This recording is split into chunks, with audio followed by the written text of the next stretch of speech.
ही होगा, राइट। तो अभी अपन देखते हैं कि कौन से कलर्स वहां पे यूज कर रहे हैं। तो आपको भी पता है कि जो कलर्स है यहाँ पे देखो, black, red and white colours were used in the rock painting which were made from natural substance. उस टाइप के कोई केमिकल्स वगैरह नहीं अवेलेबल थे, कोई सिंथेटिक कलर्स अवेलेबल नहीं थे, कोई आर्टिफिशियल कलर अवेलेबल नहीं था, तो नेचुरल कलर बरोबर आहे. तुम्ही मराठीमध्ये ऐकलं असेल तर गेरू पासून रेड कलर तयार करतात. तर बैल पोळ्याला ते गेरूस आणतात आणि त्याच्यापासून तो रेड कलर तयार होतो आणि तोच मग यूज करतात. तर फोक पेंटिंग म्हणतात त्याला, ठीक आहे. तो नॅचरल कलर.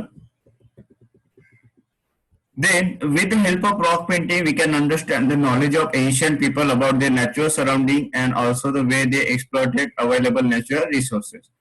तो पेंटिंग से आपको क्या समझ में आता है कि उनके पास कौन से लेवल का नॉलेज था, उनके पास कौन से लेवल का नॉलेज था. मतलब जो पेंटिंग में दिखेगा वही तो उनके पास नॉलेज रहेगा ना, राइट. ऐसे नहीं कि पेंटिंग कहीं कोई ऑस्ट्रेलिया का पेंटिंग आप निकाल रहे हो और आपको ऑस्ट्रेलिया का कुछ पता ही नहीं है, ऐसा तो होगा नहीं. आपके हाथ तो आपका इमेजिनेशन जो चलेगा वो कहीं ना कहीं आपने वो चीजें ऑब्जर्व की हुई, तो उससे अपने को क्या पता चलेगा कि उनका सराउंडिंग नेचर कैसे था, राइट. उनके वे ऑफ लिविंग कैसे था, ठीक है. Again knowledge of Asian people and कौन से सोर्सेस वो यूज कर रहे, मतलब कि जैसे फूड के लिए वो हंटिंग ऑफ एनिमल्स यूज कर रहे, और हंटिंग में भी जो एनिमल्स वो मैक्सिमम खाते होंगे वही एनिमल्स ज्यादा पेंटिंग में होंगे, राइट. बिकॉज जो अपन करते हैं वही तो पेंटिंग में दिखेगा. तो उससे अपने को ये भी समझ में आ जाएगा कि वो कौन से एनिमल को ज्यादा हंटिंग करते थे, राइट. तो ये सब अपने को पेंटिंग से उनका नॉलेज, उनका way of living that is culture, ठीक है, उनका नेचुरल सराउंडिंग, ये सब अपने को मतलब कि शो ऑफ होगा, विजुअलाइज होगा वहां पे, राइट. तो दो टाइप के अपन ने आर्ट्स देखे थे, एक विजुअल आर्ट, दूसरा परफॉर्मिंग आर्ट. तो जो पेंटिंग है वो विजुअल आर्ट है, राइट, बिकॉज वो दिखता है.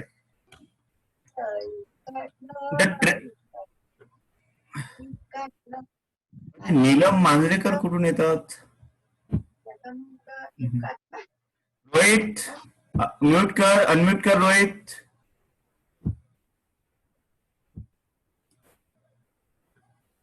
सुधेंद्र, मधुरा, देन वरुण, समिता, रोहित नहीं है आणि त्रिशा नहीं है, ठीक है.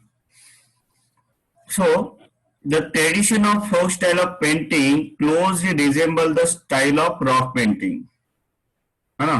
जो tradition of folk style of painting, tradition of folk style of painting, तो वो क्या है, closely resemble style of rock painting.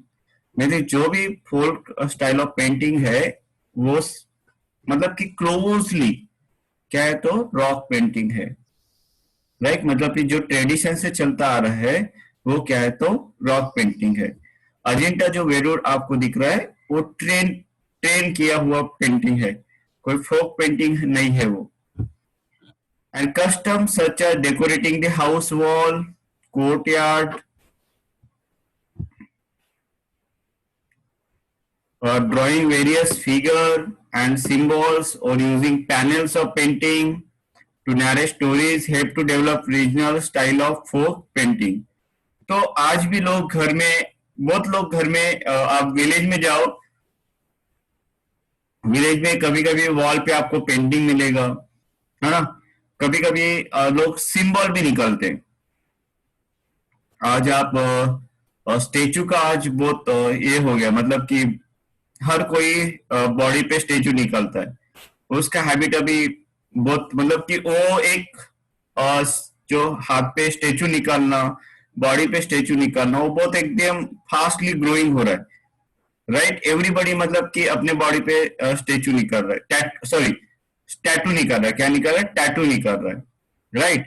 तो टैटू हर कोई, अभी आप देखेंगे तो सेलिब्रिटी का देख के हर कोई आज अपने बॉडी पे टैटू निकाल रहा है. तो एक ट्रेडिशन मतलब कि चल रहा है कि हर कोई निकाल रहा है राइट। तो टैटू में कुछ सिंबल्स होते हैं राइट। तो कोई स्नेक का सिंबल निकलता है, कोई कॉइन का सिंबल निकलता है, तो मतलब कोई हॉर्स का सिंबल निकलता है, कोई टाइगर का सिंबल निकलता है, कोई लॉयन का सिंबल निकलता है। तो वैसे ही सिंबल ऑब्वियसली तो वो लोग भी निकालेंगे, तो वो लोग अपने घर के वॉल में सिंबल भी निकालते थे, बराबर है। सो तो regional style of folk painting, the tradition of Warli painting. तो यहाँ पे देख लो आप, ठीक है, कैसे टाइप की पेंटिंग है क्या है। तो यहाँ पे जस्ट आप देख सकते हो कौन से पेंटिंग है। एकदम एक ज्योमेट्रिक शेप है। यहाँ पे देखो स्क्वायर, ठीक है, देन यहाँ पे ट्रायंगल, देन यहाँ पे स्क्वायर, यहाँ पे सर्कल, है ना, फिश, क्या बात है। तो फिश एक कौन सा एनिमल है यार, फिश। तो यहाँ पे फिश भी देख रहा है, मतलब समझ में आ जाएगा कि वो लोग फिश खाते होंगे, very simple. Then the tradition of Warli painting and Pingul और Chitrakathi in Maharashtra are among the finest example of folk style of painting. तो महाराष्ट्र में कौन सा पेंटिंग फेमस है, तो जो फोक हेलो सर। पेंटिंग, हाँ, वो वारली क्यों लिखा है अपन वहाँ पे? ट्रेडिशन पेंटिंग का ऑफ, नाम है क्या वो? हाँ यस यस, जैसे आपने अपन ने कौन सा पेंटिंग देखा था, वॉल पेंटिंग, मतलब अजिंठा में वॉल पेंटिंग, मतलब कौन सा नाम था वो,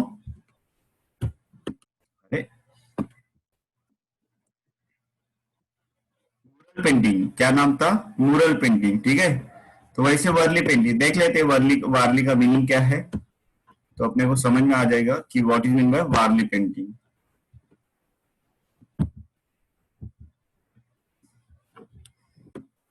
आपको दिख रहा है क्या वो, यूट्यूब दिख, गूगल दिख रहा है, हेलो, गूगल दिख रहा है क्या आपको, Warli, yes okay fine, Warli का पहले तो मीनिंग देख लेते हैं।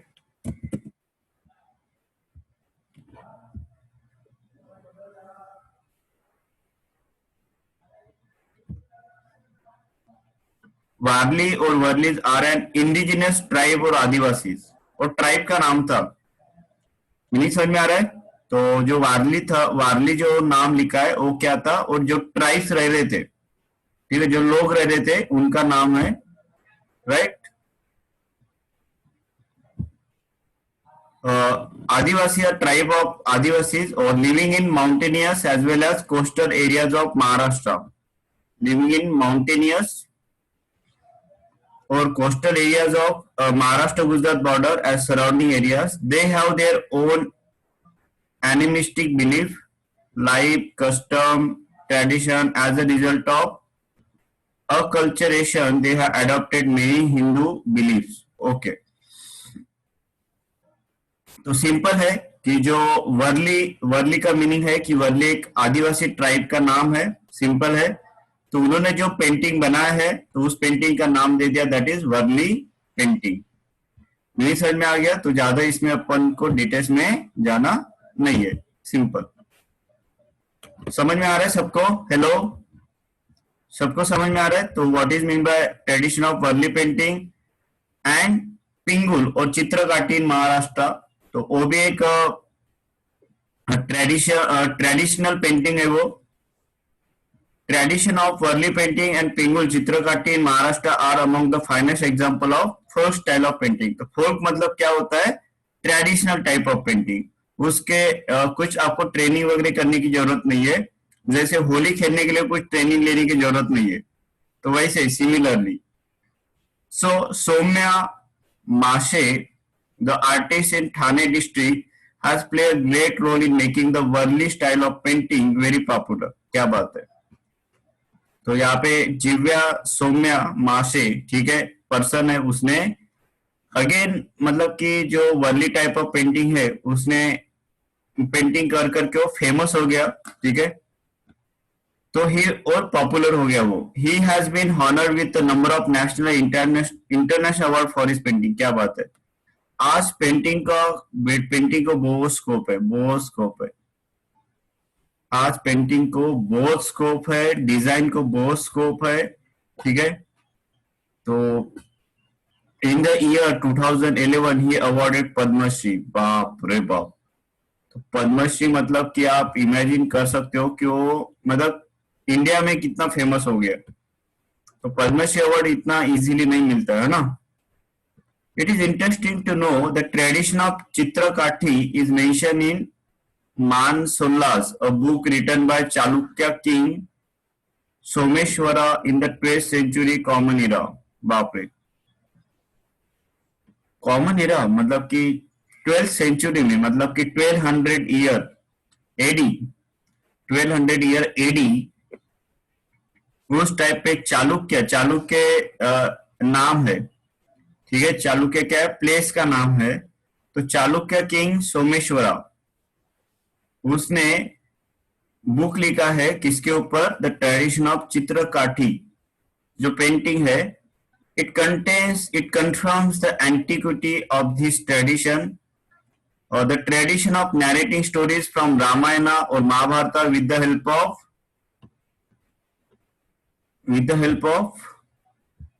एक मिनट, इसको भी अपन देखेंगे। अपन इसका भी थोड़ा सा वीडियो देख लेंगे, कुछ प्रॉब्लम नहीं। With the help of puppet और पेंटिंग इज नोन एज चित्रकाठी और पिंगुल ट्रेडिशन। पहले पपेट करते थे ना, वो स्ट्रिंग से ऐसे ऊपर नीचे खींचते थे, और आई थिंक आज भी वो फेमस है। आपने देखा है क्या? हेलो, आपने सुना है क्या? नहीं नहीं।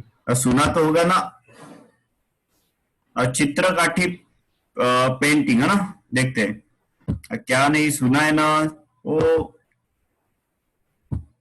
पपेट को खिलाते नहीं के, मतलब कि अपने वो इंग्लिश या हिंदी में और 9th स्टैंडर्ड में देखा है। वो पपेट को स्ट्रिंग से वो ऊपर नीचे खिलते हैं, है ना। हाँ सही बात है। हाँ, पपेट शो भी होता है। Very good. ठीक है, होता है जत्रा फेयर में पपेट शो होता है। तो आपको यूट्यूब दिख रहा है क्या? चित्रकाठी painting.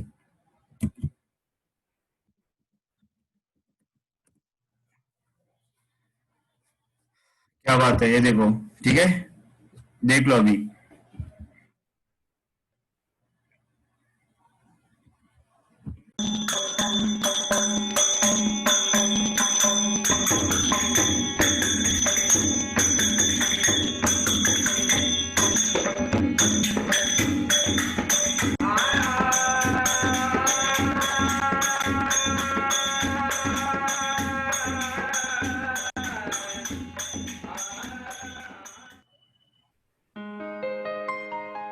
Chitrakathi, the traditional art of storytelling and puppetry art of Konkan. Practiced in Pinguli, a small village near Kudar in the district of Sindhudurg in Maharashtra. Chitrakathi's description is found in poet Someshwara's Manasullas in the 12th century AD and Bhavbhuti's play of Uttaran Charitra. Chitra means picture and Katha means story, and the exponent called Chitrakathis is the person who narrates the story with the aid of some visual support. Chitrakathi is identified in three forms: leather shadow puppets, stringed wooden puppets, and picture stories. The latter only now is identified as Chitrakathi. The origin of Chitrakathi seems to be shrouded in obscurity. This form of art is common to all the southern states. This formed the main source of entertainment for whole communities of people for more than few generations. It is a treat to both eyes and ears. It is performed in the tranquil calm of the night. The puppet artists do not use the established scientific method to tan leather. They use their own indigenous methods. After the drawing and painting, a huge pair of scissors is used to cut the puppets to the prescribed shapes. Olden days they used only 3 natural colors. Normally, leather puppetry artists used earthenware or limestone lamps with oil. They have a thick cloth wick stick in the lamps and hang them from bars placed 2 feet behind the screen. Main source of stories for the Chitrakathi performances is from stories of Mahabharata and Ramayana. The period of performance may extend anywhere between evening to dawn. Like most original Indian folk drama, the whole presentation of this shadow play invites a mixture of instrumental music, song, dance, dialogue, and action. The puppeteer articulates his voice according to the nature of the character. Up to 50 different roles may be involved in a single performance. The style of singing is well blended with folk and devotional music patterns prevailing in Maharashtra, especially in the Konkan region. The assistant of the leader puppeteer, who is present backstage, provides vocal support and blows the conch shell according to the nature of the story.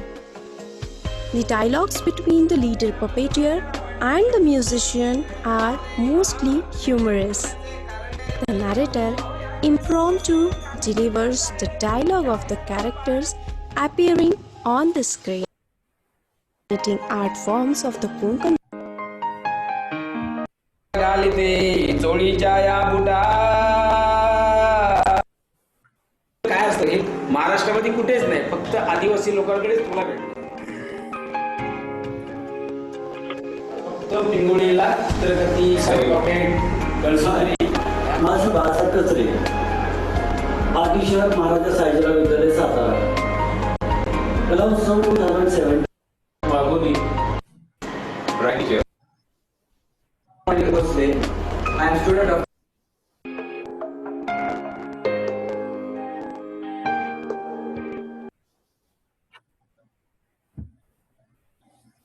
तर तुम्हाला चित्रकटी आता समजलं का पूर्ण? मला तर वाटते आता पूर्ण समजलं असेल तुम्हाला. यस और नो? हॅलो, आता तुम्हाला ते पपेट पण कळलं आहे आणि पेंटिंग पण कळलंय, बरोबर आहे?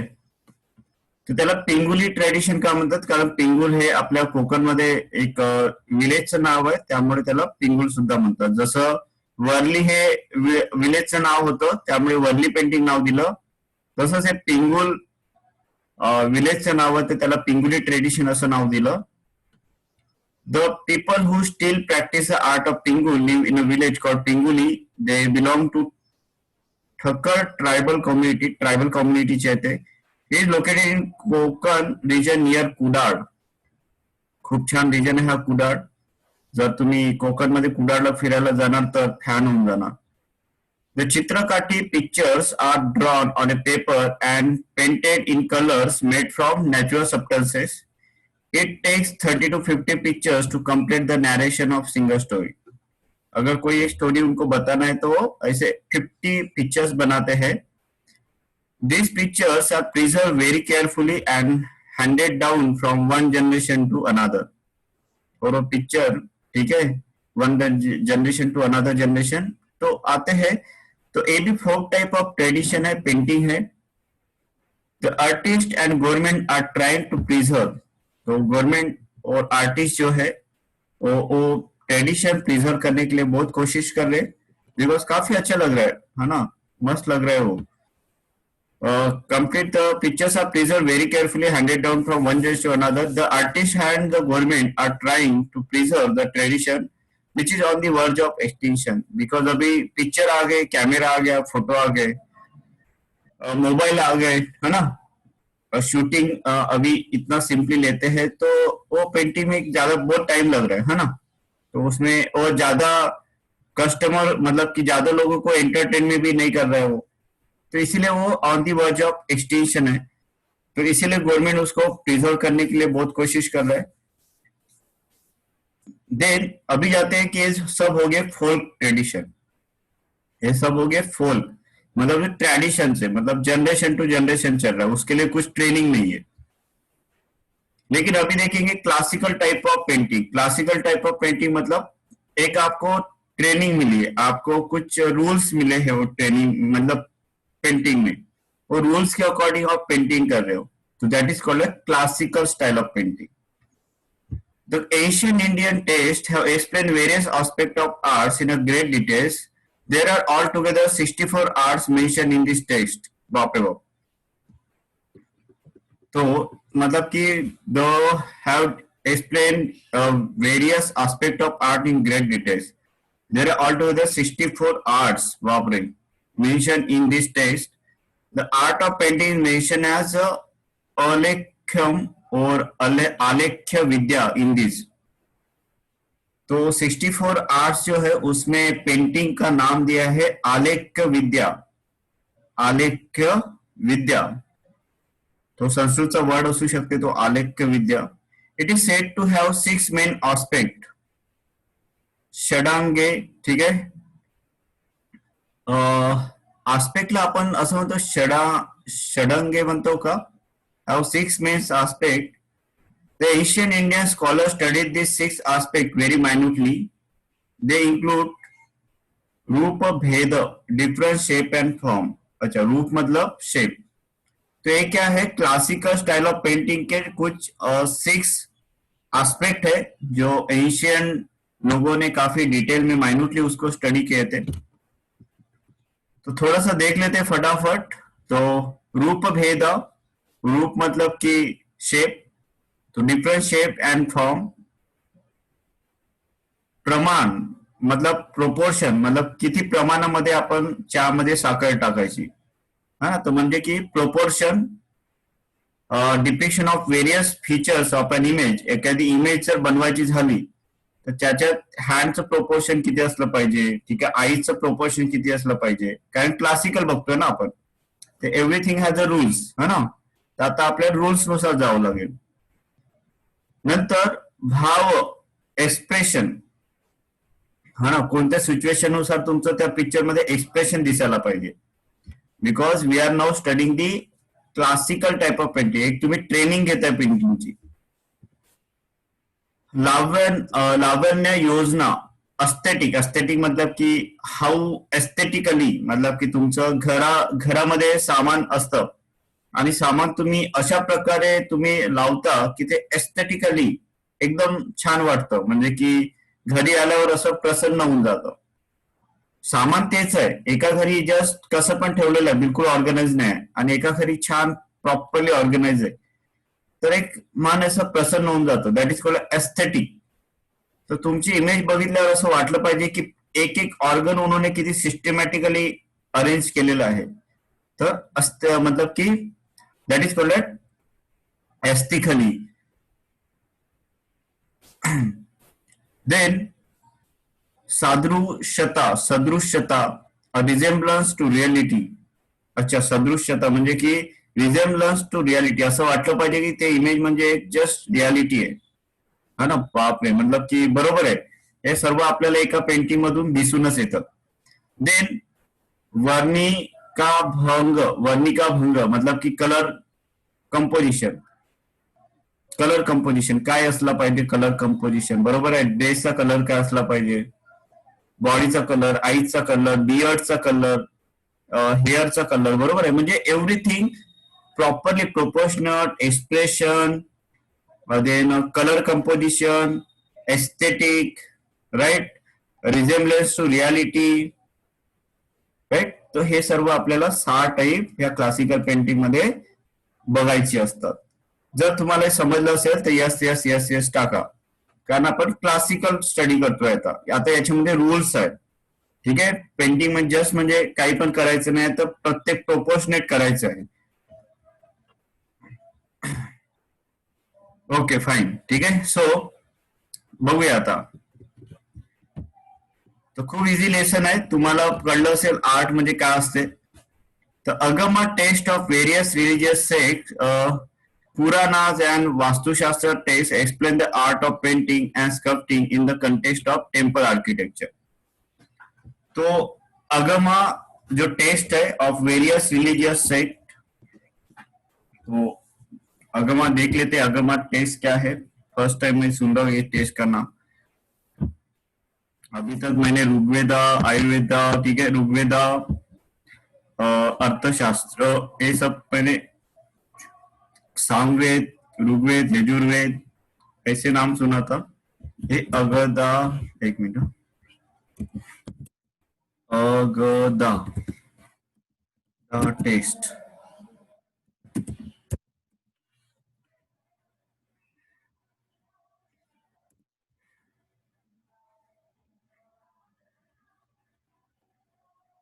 Tantra, sole interest of the books too is to provide essential context of toxicology for undergraduate. Bapre.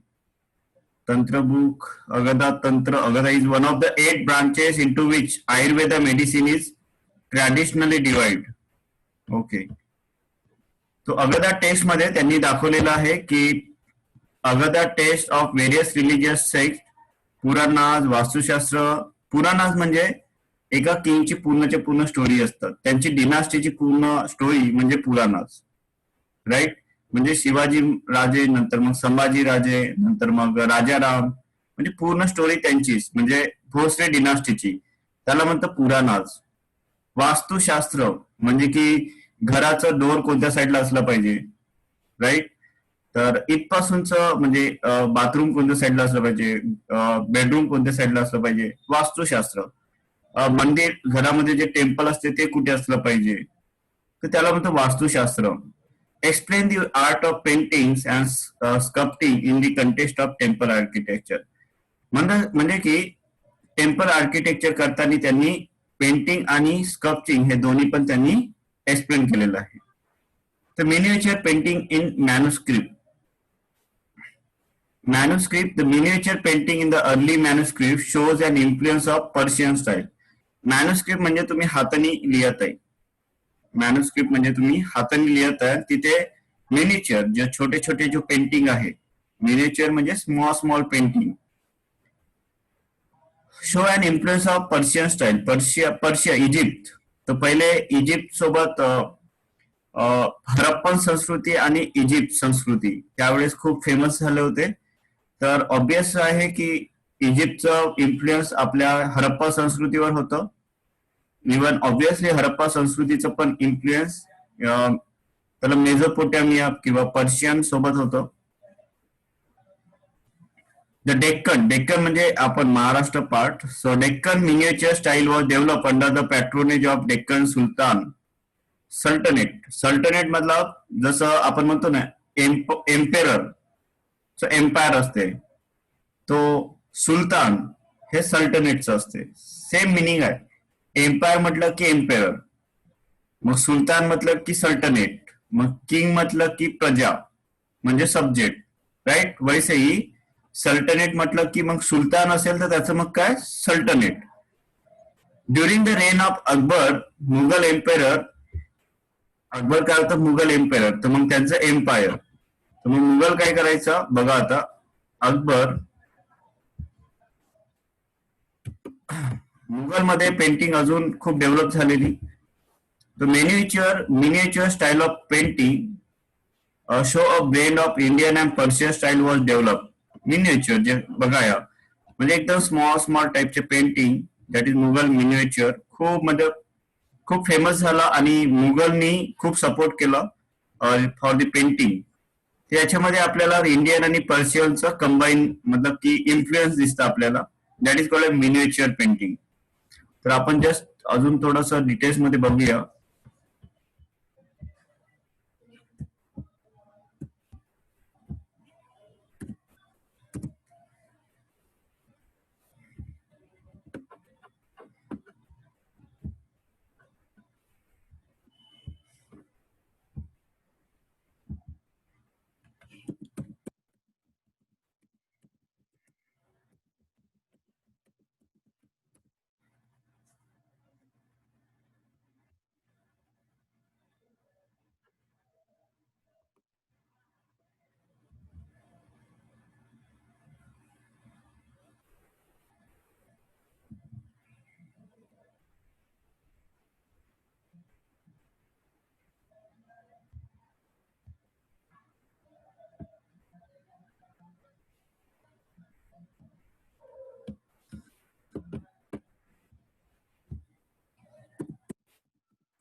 In the mid-1600s, Rembrandt created a series of drawings inspired by the elegant style of imperial Mughal paintings, especially those made at the court of his contemporary, the Emperor Shah Jahan. Painters working for the Mughal emperors perfected this vibrantly colorful art form in the late 16th and 17th centuries. Mughal paintings were made on cotton fiber-based paper. Artists used an opaque paint made of powdery pigment and water, bound with gum arabic. The paint was applied using brushes of squirrel or kitten hair.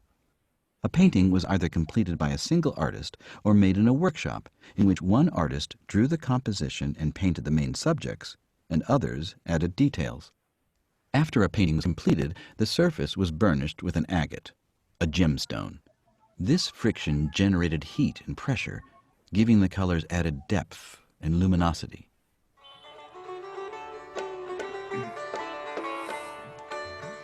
Mughal artists used a rich orange-red pigment called vermilion, or cinnabar, made from the mineral mercury sulfide.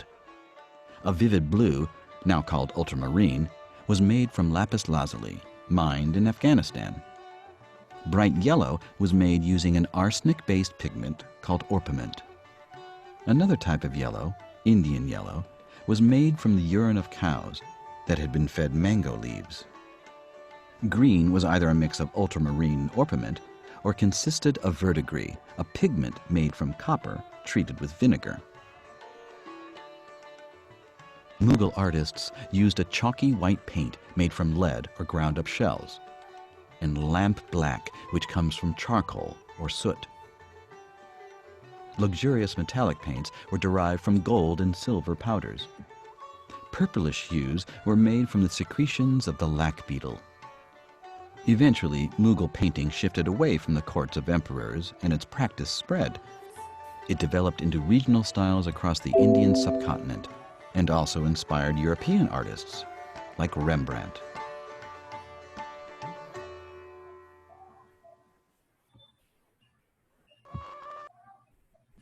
तो ये भी आपने देख लिया है ना कि miniature painting कैसे होता है.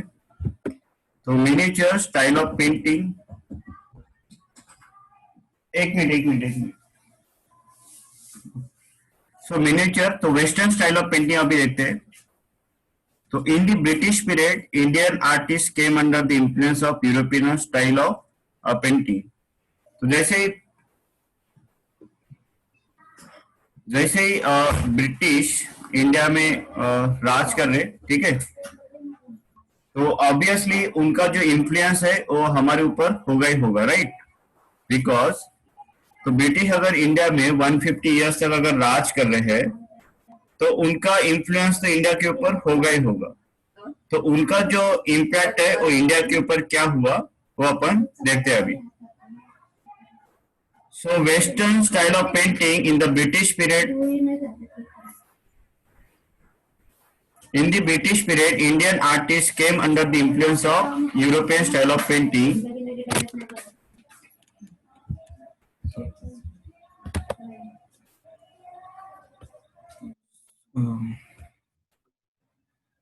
So an art school was established under the leadership of James Wells, a Scottish artist in the times of Savai Madhavrao Peshwa in Shaniwar Wada इन पुणे.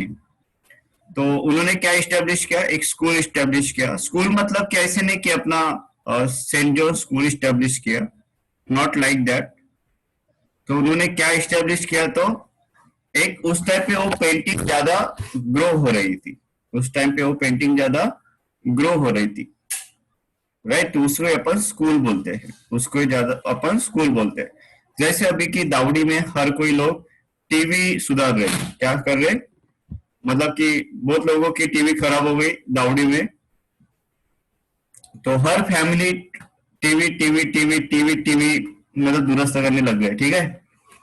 तो वहां पे कौन सा मतलब कि ठीक है, टीवी दुरुस्ती का एक स्कूल तैयार हो गया वहां पे. तो टीवी उनका इतना टीवी मतलब कि बिगड़ता था कहाँ पे, दावड़ी में, कि और दुकानदार को भी समझ गया कि इस एरिया में कुछ तो है जो टीवी बिगड़ जाता है. तो वो और दुकानदार ने भी ज्यादा चार्ज करना चालू कर दिया. तो दावड़ी के लोग थोड़े से होशियार भी थे, तो उन्होंने क्या किया, घर में कुछ करना चालू कर दिया, घर में टीवी को दुरुस्त करना चालू हो गया. तो करते करते 25 साल में, 10 साल, 15 साल, 20 साल में क्या हो गया, वहां पे टीवी मैन्युफैक्चरिंग का हब बन गया. तो दावड़ी क्या बन गया, एकदम टीवी मैन्युफैक्चरिंग का हब बन गया. और तो that is called as TV manufacturing school, TV manufacturing school in Dawdi, ठीक है. तो वैसे टाइप का. An art school was established under the leadership of James Well, a Scottish artist in the times of Savai Madhavrao Peshwa in Shaniwar Wada in Pune. तो James Wales ने क्या किया फिर, school was art school was establish. Art school मतलब कि वहां पे different मतलब कि आर्ट के ऊपर जितने भी है स्टडी करना, एंशियंट आर्ट को स्टडी करना, वो आर्ट को प्रिजर्व करना और आर्ट को फ्लरिश करना, फ्लरिश मतलब प्रोमोट करना. तो उस टाइम पे कौन था, तो माधवराव पेशवा, ठीक है, शनिवारवाड़ा में प्रेजेंस थे उस टाइम पे. He had done a portrait of Sawai Madhavrao Peshwa and Nana Phadnavis. तो यहाँ पे जेम्स वेल्स ने किसका पेंटिंग बनाया था, माधवराव पेशवा एंड नाना फडणवीस. उस टाइम के ग्रेट मतलब कि ग्रेट पेशवा थे, माधवराव पेशवा एंड नाना फडणवीस, ठीक है. पूरा मराठा को उसने आफ्टर पानीपत, जो थर्ड बैटल ऑफ पानीपत हुआ, उसमें मैक्सिमम यंग जनरेशन मराठा का वैनिश हो गया था. वहां से मराठा फिर वीक हो गया, लेकिन माधवराव पेशवा ने फिर भी उसको 12 इयर्स या 14 इयर्स में, मतलब वो जो था उस मराठा को अगेन वो लेवल पे लाया, ठीक है. तो बहुत अच्छा काम किया माधवराव पेशवा ने. तो आज भी लोग उनका स्टोरीज पढ़ते हैं, ठीक है. Then Gangaram Tambar, Marathi artist who work with the Wales, deserve a special mention here. तो उसके साथ काम किया अपन, अपने मराठी जो आर्टिस्ट है जेम्स वैट के साथ काम किया, जेम्स वेल्स के साथ उसने काम किया. देन देखते हैं. सो ही मतलब Gangaram तांबर had made a drawings of rock cut caves at Verud and Carle. Some of his drawings are preserved in the Yale Center of British Art of Yale University. बाप रे बाप. तो अभी भी जो कार्ले मतलब वेरूल एंड कार्ले में रॉक कट केव्स है. रॉक कट केव्स कैसे दिखता है बता देता हूँ मैं. जो एलिफेंटा केव्स था आपको पता ही होगा, उसको बोलते हैं रॉक कट, मतलब रॉक को कट करके केव्स बनाना. रॉक कट केव्स एट कार्ले. अगर बोरीवली नेशनल पार्क जाएंगे ना, तो वहां पे भी आपको रॉक कट केव्स दिखने को मिलेंगे, मतलब रॉक को कट करके केव्स बनाना. हे लोणावळा मध्येच आहे रॉक कट केव्स. तर हे कार्ले जे म्हणतो आपण, मी बघायला गेलो होतो.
आय थिंक हे नाही आहे, हे म्हणजे आम्ही गेलो होतो नॅशनल पार्कला, ते नाही आहे.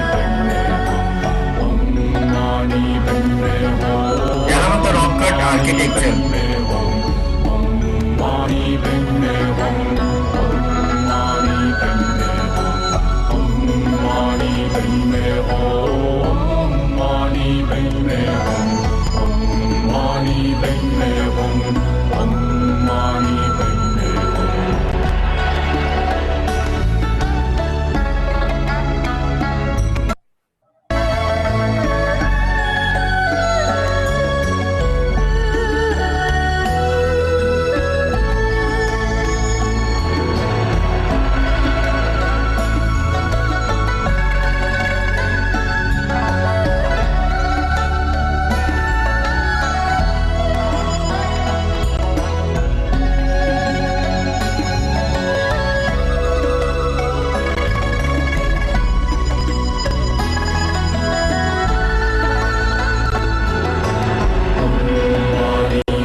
ठीक आहे गाईस, तो समजलं का तुम्हाला?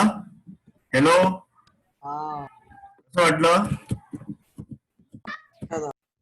अच्छा, तो एकविरा टेम्पल देख लो, अभी सविता रो रही है उधर. कार्ला केव्स में है, अरे कार्ला केव्स में एकविरा टेम्पल है. तो चलो थोड़ा सा फास्ट एंड फॉरवर्ड करते हैं. Rolling out, lawns being mowed, and pools opening. These are some of the things we expect with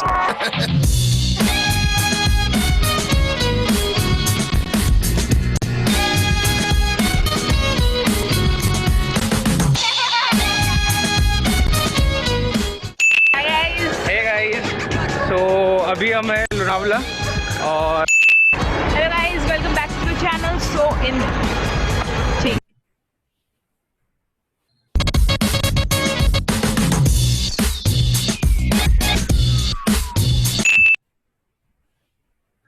क्या 15 रुपीज़ की और फॉरन वही चलती है 200 रुपीज़. अभी हम कारागेट पे बात हैं और आप देख सकते हैं मौसम बहुत अच्छा हो रहा है, बहुत अच्छी ग्रीनरी है, चारों पूरी ग्रीनरी और बहुत अच्छा बेहतरीन मौसम हो रहा है.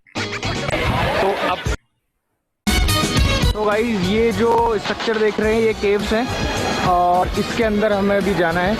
ये पूरे इस रॉक कट केव्स हैं और अभी ये जो सामने आपको दिख रहा है इधर मेरे सामने, यहाँ पे एंट्री और यहाँ हम एंट्री करेंगे. चलिए चलते हैं अंदर. तो गाइस ये केव्स का कुछ पार्ट है जो कि फिलहाल ओपन है. रूट है जो ऊपर जाता है, जो तो मैडम कैसा लग रहा है आगे? The Grand Chaitya we have been talking about. It is the largest and the most completely preserved part of Karla Caves. Actually, it is 52 feet wide and 15 feet deep. And इसमें बहुत सारे sculptures हैं. You can see these elephants and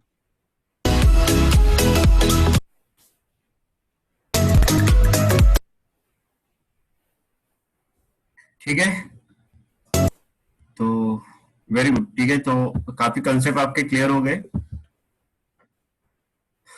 exact portrayal of object of the painting is the characteristic of exact portrayal of object of the painting. Exact portrayal, तो मतलब कि कितना वो carefully, मतलब उन्होंने स्कूल ही चालू कर दिया कि कैसे कैसे पेंटिंग करना है, एक्सप्रेशन, इमोशन, प्रोपोर्शन, राइट। मतलब कि एकदम रियलिटी जैसे लगना चाहिए, रिजेम्बलेंस टू रियलिटी। तो had made drawing of rock cut caves at Verul and Karle, किसने बनाया था? तो गंगाराम टांबट ने बनाया था। तो उसके जो पेंटिंग है, अभी भी येल यूनिवर्सिटी काफी अच्छी यूनिवर्सिटी है, बहुत लोग वहां से बिजनेस एजुकेशन लेने के लिए येल यूनिवर्सिटी में जाते हैं। और काफी येल यूनिवर्सिटी अभी भी काफी अच्छे रैंक में पूरे वर्ल्ड में। तो exact portrait of object of painting is characteristic of European style. तो यूरोपियन जो स्टाइल है वो क्या है कि एग्जैक्ट पोर्ट्रेट, मतलब जैसे कि हुबेहूब वैसे ही दिखना चाहिए। ये यूरोपियन जो पेंटिंग स्टाइल है उनका जो स्टाइल था।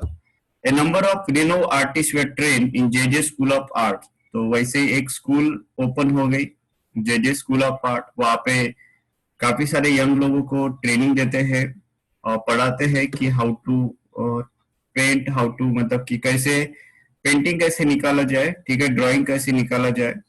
तो आपको भी पता है कि जेजे स्कूल ऑफ आर्ट्स वहाँ के जो आर्किटेक्चर है आज रिनो आर्किटेक्चर, रिनो। तो आज बहुत सारे आर्किटेक्चर को वहां से डिमांड है और वो काफी बड़े बड़े इंफ्रास्ट्रक्चर को अभी डिजाइन करते हैं, ड्राइंग देते हैं लोगों को। तो JJ school of arts and industry which was establish 1857, बाप रे, 1857 में जेजे स्कूल ऑफ आर्ट को एस्टैब्लिश किया था। आज उसका नाम पूरे मतलब कि पूरे वर्ल्ड में JJ school of arts famous है। Offering courses in European style of painting and Phero Pestonji, Bomanji and alumna of the school made replicas of Ajanta painting. तो जो स्टूडेंट था, ठीक है, पेस्तोंजी, बोमांजी, उन्होंने पूरा अजंता पेंटिंग खुद बनाया है। तो जैसे कि हुबेहूब अजंता पेंटिंग जैसे दिखता है। तो right, JJ school of arts. तो देखो धीरे धीरे क्या हो गया, तो इंडिया में स्कूल भी स्टैब्लिश हो गया। अभी ये प्रॉपर स्कूल है, मतलब जैसे सेंट जॉन जैसे वैसे ही। तो स्कल्पचरल आर्ट वो 12वीं के बाद आपको एडमिशन मिलेगा उसमें।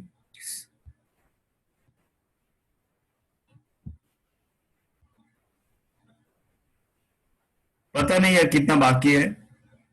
तो ठीक है, मैं सोचता था इसको अच्छे से पिक्टोरियली मैं लेके जाऊं, तो हो रहा है। कुछ कुछ पार्ट है जो थोड़ा सा बोरिंग है, लेकिन मैंने आपको बहुत ही प्रैक्टिकल टाइप का मैं पढ़ा रहा हूं अभी। आई होप सो, बिकॉज एक टॉपिक पहले हम जो पढ़ते थे तो टीचर पढ़ा देते बस ऐसा ऐसा, कुछ नहीं समझता था। तो अभी अभी समझ में आ रहा है थोड़ा सा कि स्कल्पचरल पेंटिंग क्या होता है, म्यूरल पेंटिंग क्या होता है ना, फोल्क क्या होता है, और क्लासिकल फोल्क क्या होता है, मतलब कि डिजाइन क्या होता है, अभी अभी समझ में आ रहा है। तो वो सब प्रैक्टिकली मैं आपको बता रहा हूँ। फिर भी थोड़ा सा हो सकता है, लेकिन आपको इसमें रट्टा भी मारने की ज्यादा जरूरत नहीं, बिकॉज आपको एवरीथिंग आपको विजुअलाइज हो रहा है। तो आपको बस 2-3 बार अच्छे से पढ़ के आप लिख सकते हो। स्कल्पचर बनाना, ठीक है। स्कल्पचर मतलब कोई भी हो सकता है, मतलब कि वरुण का मूर्ति बना लिया मस्त एकदम, ठीक है, वरुण को सामने रखा, एक पेंटर ने उसका देख लिया 1-2 बार, उनके माइंड में फिक्स हो गया कि वरुण कैसे दिखता है, तो एकदम मस्त एकदम लीडर टाइप का एकदम, ठीक है। अभी गुल्लू पार्टी लॉन्च करना है, वैसे एकदम कड़क एकदम लीडर टाइप में उसका स्टेचू बना दिया। तो दैट इज मतलब स्कल्पचर मतलब एक रॉक था, उस रॉक को ऐसे मतलब कि मार मार के ठीक है उस रॉक का वॉल्यूम बना दिया एकदम। तो स्कल्पचर आर थ्री डायमेंशनल। तो मतलब कि प्रैक्टिकल 3 डायमेंशनल मतलब अभी हाइट भी है, लेंथ भी है और थिकनेस भी है, ठीक है। तो इसको आपको लेंथ हाइट भी दिखने को लिए मिलता है, लेंथ भी दिखने को मिलता है एंड थिकनेस मतलब कि 3D type 3 dimensional. Statues 3 dimensional होते, पॉट्स 3 डायमेंशनल होते, object with artistic embellishment.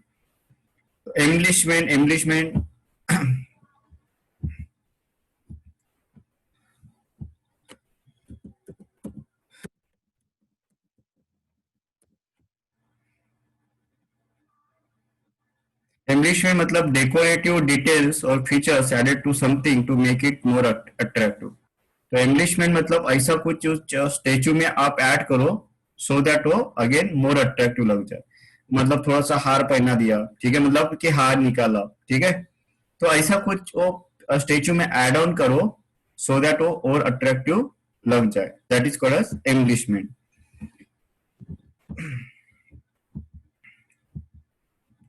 Right, so for creating sculpture either rock or metal, मतलब रॉक का भी स्कल्पचर हो सकता है, मेटल में भी आप डिजाइन कर सकते हो। आज बहुत सारे मेटल के भी मूर्तियां है ना।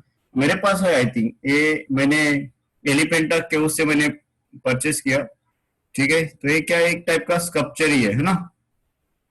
यस, दिख रहा है सबको, ठीक है।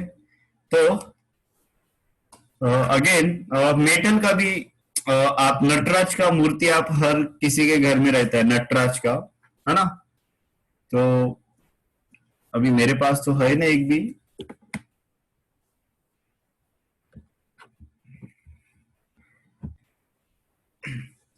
मेटल स्कल्पचर आर मेड कहाँ पे थे, एम्बलिशमेंट और मेटल और क्ले इज यूज। तो आपको क्ले तो पता है। Rock sculpture are made by carving, obviously carve तो करना पड़ेगा, मारना तो पड़ेगा उसको, ठीक है। Metal sculpture are made with the help of mould. Mould मतलब क्या करते हैं, उसका जो इमेज है उसका जो इमेज है, तो इमेज क्या रहता है कि वो पहले सैंड में वो इमेज निकाल देते हैं, राइट। आप सोच लो कि गणपति का मेरे को ये बनाना है, क्या बनाना है, एक मेटल का मूर्ति बनाना गणपति का, वो भी मेटल का। तो मैंने सैंड लाया, उस सैंड में इतना स्मूथ सैंड था वो, उसमें एक भी मतलब एकदम स्मॉल पीसेस का, उसमें कुछ भी एक भी दगड़ नहीं, तो पत्थर नहीं, ठीक है, ऐसा एकदम सैंड। उस पे मैंने गणपति का मैंने ऐसा मतलब कि शेप बना दिया वहां पे। सैंड पे आपका गणपति का शेप है, राइट। तो कैसे कैसे पूरा शेप सैंड में बना दिया मैंने। अभी उसमें क्या किया मैंने, वो मोल्ड बन गया। उस मोल्ड में क्या किया मैंने, आयरन को इतना मेल्ट किया तो आयरन का पूरा पानी हो गया। मतलब मैंने आयरन कैसे तो लाया था, और आयरन को मैंने टेम्परेचर दे के उसका पानी कर दिया, और वो पानी उसमें मैंने डाला, तो वो मेटल तो सैंड को चिपकेगा नहीं, लेकिन जैसे वो डिजाइन था वो डिजाइन का शेप ले लेगा कुछ टाइम के बाद, कूल होने के बाद, तो मेरा गणपति का मूर्ति बन जाएगा। तो इस आपको सब लोग को पता है, इसीलिए मैं ये यूट्यूब पे नहीं बताऊंगा, ठीक है, बिकॉज उससे टाइम लग जाएगा और सबको पता है अभी।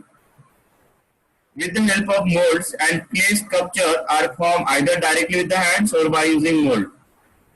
तो क्ले का भी, तो क्ले तो आपको पता है, क्ले से एक तो हाथ से बनाते हैं, नहीं तो क्ले भी कुछ मोल्ड रहता है, उसके ऊपर क्ले से बाजू में लगाते हैं, तो वो भी शेप बन जाता है।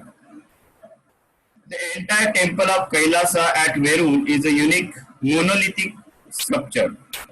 मोनोलिथिक मतलब एक ही रॉक था और इतना बड़ा था वो, कि वही एक ही रॉक में स्कल्पचर कर करके जो कैलाश टेम्पल है वेरूल में, तो कैलाश टेम्पल इन वेरूल,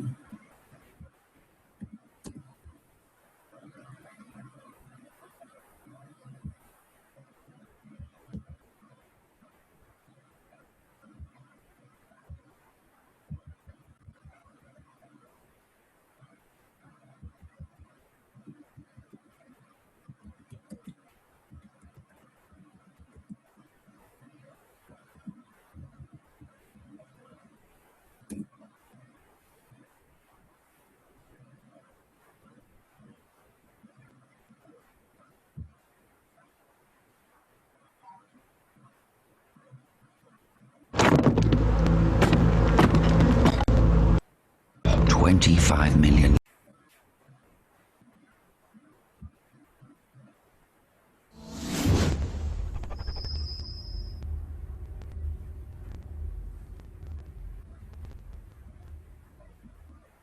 दोस्तों, एलोरा का कैलाश मंदिर महाराष्ट्र के औरंगाबाद जिले में एलोरा की गुफाओं में स्थित है। यह मंदिर एक ही पत्थर की शिला से बनी हुई सबसे बड़ी मूर्ति के लिए दुनिया भर में प्रसिद्ध है। यह रहस्यमयी कैलाश मंदिर जिसका रहस्य आज तक वैज्ञानिक भी नहीं सुलझा पाए हैं। हेलो दोस्तों, मैं हूं सुबोध और आप देख रहे हैं ज्ञान मंथन। और दोस्तों, आज हम आपको अपनी इस वीडियो में बतलाने जा रहे हैं एलोरा के पवित्र कैलाश मंदिर के बारे में। बताएंगे आपको इस मंदिर के बारे में संपूर्ण जानकारी। दोस्तों, वीडियो शुरू करने से पहले हम आप सभी को बतला दें कि अगर आपको हमारे इस चैनल पर दी गई जानकारी, दिखाई गई पौराणिक कहानियां पसंद हैं, दोस्तों रहस्यमयी कैलाश मंदिर महाराष्ट्र के औरंगाबाद जिले में प्रसिद्ध अजंता एलोरा की गुफा नंबर 16 है। ये दुनिया का सबसे पुराना बहुमंजिला और एकमात्र ऐसा मंदिर है दोस्तों जिसे एक पहाड़ को काटकर, वो भी ऊपर से नीचे की तरफ काटकर बनाया गया है।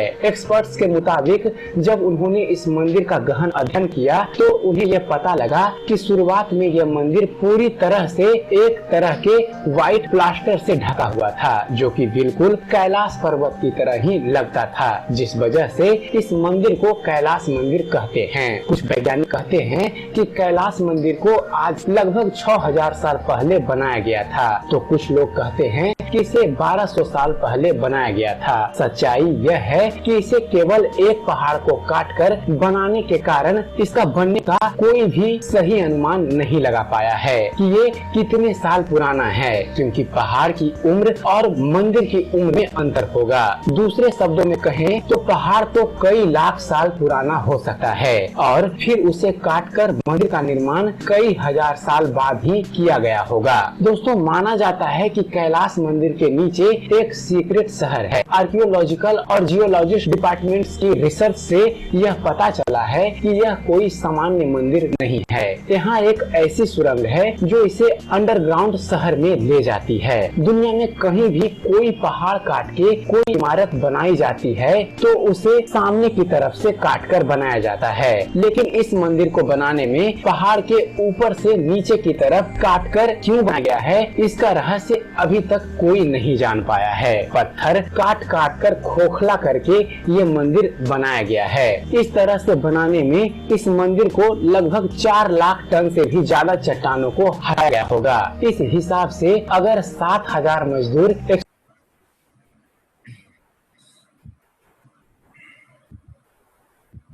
ठीक है, तो मोनोलिथिक मतलब क्या होता है कि एक ही रॉक से उन्होंने उतना बड़ा टेम्पल बना दिया। जस्ट इमेजिन, मतलब कि जिसने भी वो उसका जो लीडर होगा उसने जो बोला होगा कि मेरे को यहाँ पे टेम्पल बनाना है, वो कितना इमेजिनरी होगा, कितना विजनरी होगा, है ना। The entire temple of Kailash at Verul is a unique monolithic sculpture carved out of a single rock. Monolithic मतलब single rock. The lion capital of Ashokan pillar found at the Sarnath is the national emblem of India. तो pillar है, pillar पे जो अशोक ने जो pillar बना है, अशोक का एम्पायर, चंद्रगुप्त मौर्य, उसके बाद अशोका आया था, ठीक है। तो अशोका ने एक पीस मंत्र पूरे वर्ल्ड को दिया था। तो उन्होंने जो पिलर बनाए हैं, तो उस किला सारनाथ में जो है वहाँ का जो नेशनल एम्ब्लेम, ठीक है, मतलब कि ये देखो अशोक स्तंभ, तो यहाँ से अपन ने जो सत्यमेव जयते अपन जो बोलते हैं, ठीक है, तो ये यहाँ से लिया है। Then fourth style of sculptural art. Fourth style मतलब कि जो ट्रेडिशन से फोक स्टाइल जिन्होंने अडॉप्ट किया है, मतलब वहां से कोई एजुकेशन नहीं, कुछ नहीं, फोक स्टाइल मतलब कि जो जनरेशन टू जनरेशन चलता आ रहा था नॉलेज, वो उसको बोलते हैं फोक स्टाइल ऑफ स्कल्पचर। अभी तक अपने फोक स्टाइल ऑफ पेंटिंग देखा था, अभी folk style of sculptural art देखेंगे। तो एक मिनट कितना बड़ा है थोड़ा सा देख लेते हैं।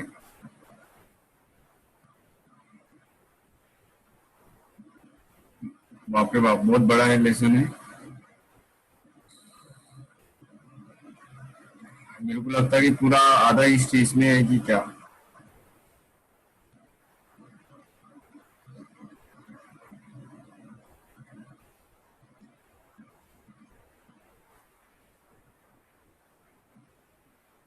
बाप रे बाप, मतलब कि बहुत टाइम लेने वाला है अपना, ठीक है, तो बहुत बड़ा चैप्टर है।